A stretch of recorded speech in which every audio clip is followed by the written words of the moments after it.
we've had a great conversation with regard to habits that highly effective people have. A lot of these aren't new. As I've gone through, and I've gone through it for years, this book, 7 Habits of Highly Effective People, by Stephen Covey. What's that mean to you and your business? Really, what does it mean? Yesterday we had a chance to discuss, the first couple of habits. First is being proactive. Second, the second and one of the most powerful habits is begin with the end in mind. Today I want to ask you just a couple of questions.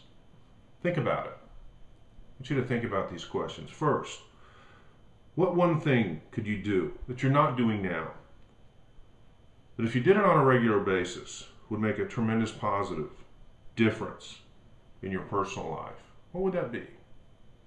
Now again, remember, it has to be something that you're not doing now. And secondly, what one thing in your business or your professional life would bring you similar types of results? Now, remember, habit number 3, which is really putting first things first, it's what Stephen Covey calls the personal fruit, the practical fulfillment of habits 1 and habits 2. Habit 1 says, you're the creator, you're in charge. It's based on the 4 unique human endowments of imagination, conscious, independent will, and particularly self-awareness. It empowers you to say, that's an unhealthy program I've been given from my childhood or from my social mirror. I don't like the ineffective script. I can change. Now, habit 2 is the first, or the mental creation of that. You have to have that. It's based on imagination, the ability to envision, to see the potential, to create with our minds what we can't at present see with our own eyes or faith, and the conscious, the ability to direct our own uniqueness and the personal, moral, and ethical guidelines within us that we can most happily fulfill it. It's the deep contact with our basic paradigms and values and the vision of what we can become. So then, habit 3, it's the second creation. It's the physical creation, not the mental one, but the physical creation. It's the fulfillment. It's the actualization, the natural emergence of habits 1 and habits 2.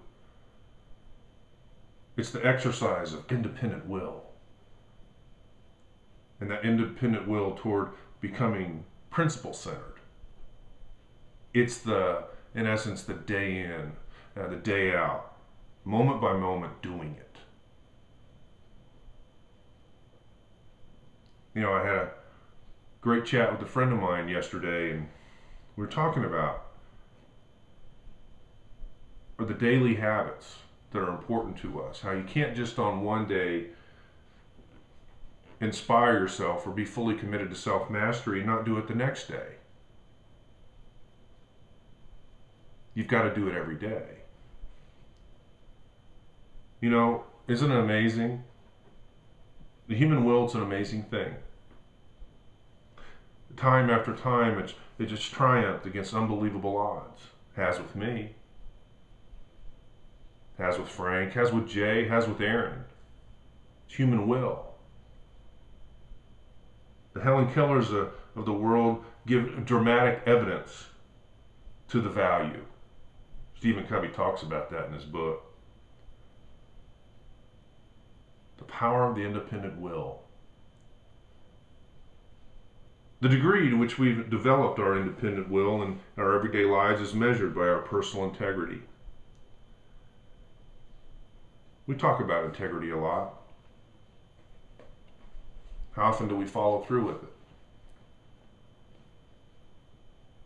Something to think about, isn't it? How often do you ask yourself, or tell yourself, I'm going to be committed to this, I'm going to make the commitment, and then fail on that commitment?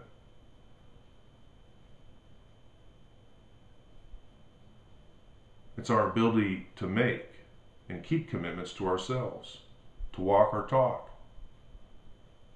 It's honor with self, the fundamental part of the character ethic, the essence of proactive growth.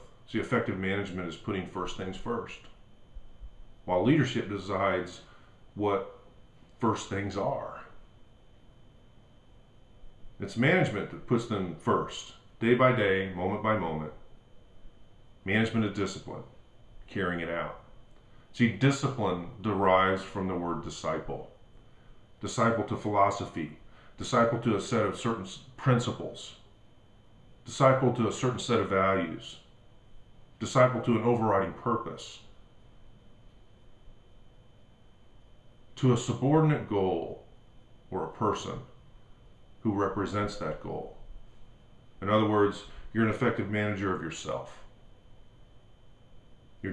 Your discipline comes from within. It's a function of your independent will. You are a disciple. You're a follower of your own deep values and their source.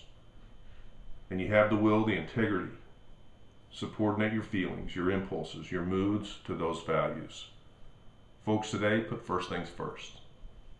Do something good, something positive for somebody today.